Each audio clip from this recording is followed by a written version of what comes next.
Just some background on me.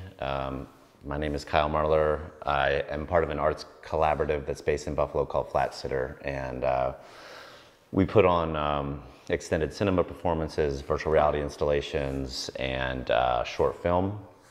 And there are two main projects that I came here to work on. And the first was a short film it's a short film about a theater production that happens every summer in Buffalo, New York, inside of these large grain silos they call Silo City.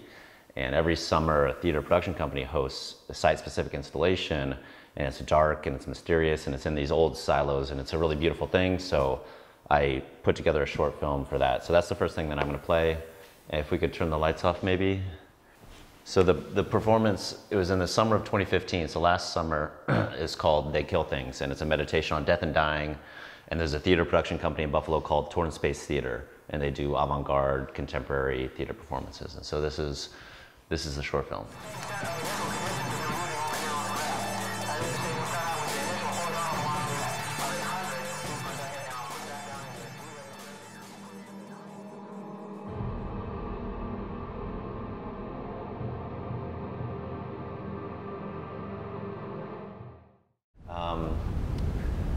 I was going to play this video. Jen knows. Jen is from Buffalo Art Services Initiative.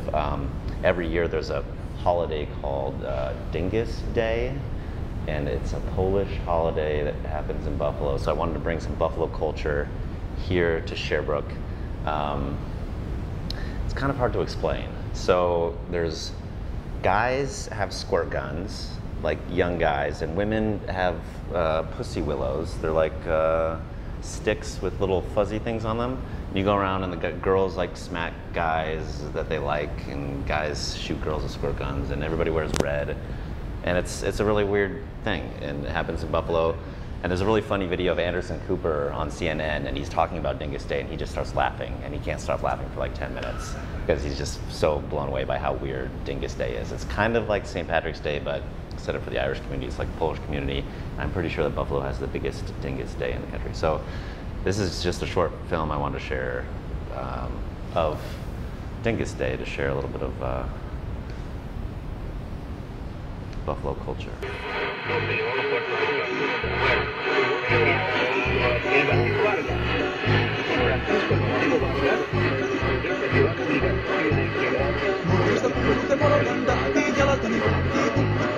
Kievan äiti se tyttö se vahti, vaan kyllähän hieno se juhlukka. Sillä ei näkö silloin kiellot haittaa, kun me tanssimme laidasta laitaan. Saluki lipput, tappu täppyt, tipput hiljalleen. Kievan suu oli vehnäisellä, koimme se tunneen toivotti.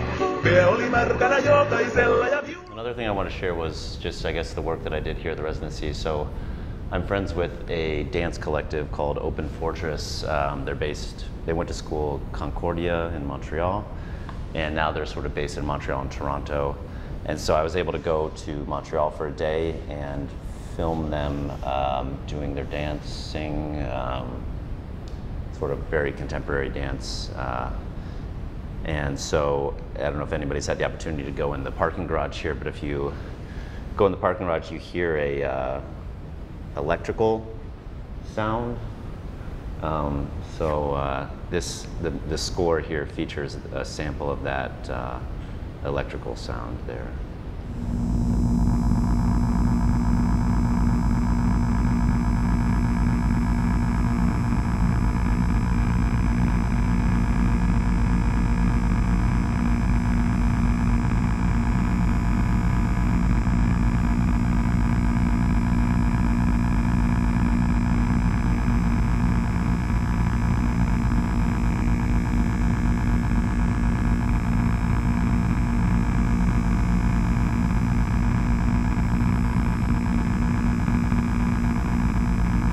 The other main sort of like area that I wanted to work on here is virtual reality.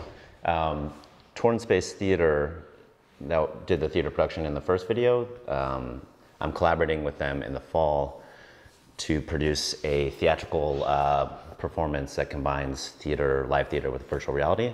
And it's based on a Polish director, Krzysztof Kieslowski. He did a film series called Red, White, and Blue, and it's 3 films, and he's a Polish director, but they're in French. And Blue is a very sad film about a woman who is in a car wreck and her husband and daughter dies, and it's a very emotional film, and so we're turning that into a virtual reality theater performance, which I think is going to be really interesting. It's basically just a big experiment that we're doing. Since virtual reality is one person at a time, I worked with Torrance Space Theater over the span of the residency to figure out how we can deliver a theater performance and use virtual reality, because theater is traditionally, you have the actors and you have a large audience. So we've developed a system of sort of taking people through different discrete scenes, but that's still in a development phase. And with virtual reality, it's a bit challenging because there's so many different elements. There's the music, there's the spoken word, there's the visual aspect. So during my residency here, I've been collaborating with a musician in Buffalo. Her name's Nola Ronaldo, and she's in a band called Cages. And I read this book by Virginia Woolf called The Waves. And it's a really fascinating book that follows sort of a group of friends from before they were born to their birth, to their childhood, to their adolescence, and to their middle age and old age and death and afterlife. And the book is very free association, and it's written very beautifully. And so I went through and pulled out passages, and I wrote and recorded 5 songs or scores that will be implemented in the virtual reality experience, but the virtual reality experience is not completed yet. We're still waiting on vocals from Nola, and it's near completion, but this is the main virtual reality project that I was able to spend my time on working at here at Spore Bowl, and hope to premiere it at a Big Orbit Gallery in Buffalo in June and July. So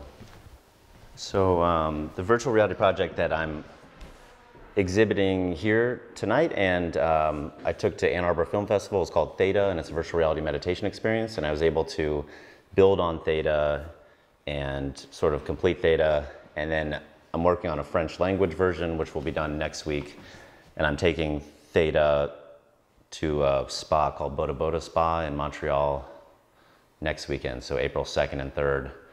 So there'll be a French language option or an English language option, and that was a virtual reality project that was funded through the New York State Council on the Arts, and it's going to be touring around to different places in 2016, going to Mexico City, Moog Festival in North Carolina, New York City in April.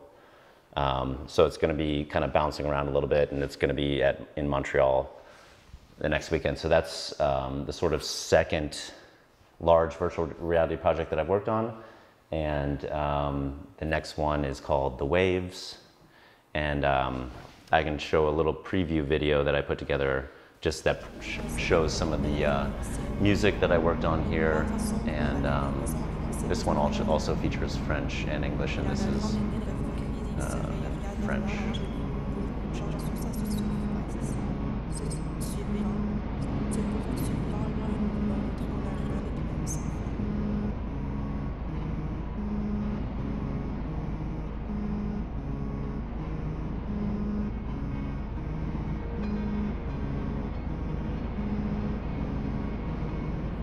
So the book, The Waves, follows sort of parallels between like a wave that comes in and crashes on the shore and then recedes to a life. So each wave is sort of a life, and the way the book is structured is each chapter begins with, the sun is rising, the sun is mid-sky, the sun is setting, and there's all sorts of corollaries between life and the sun and the waves and the moon.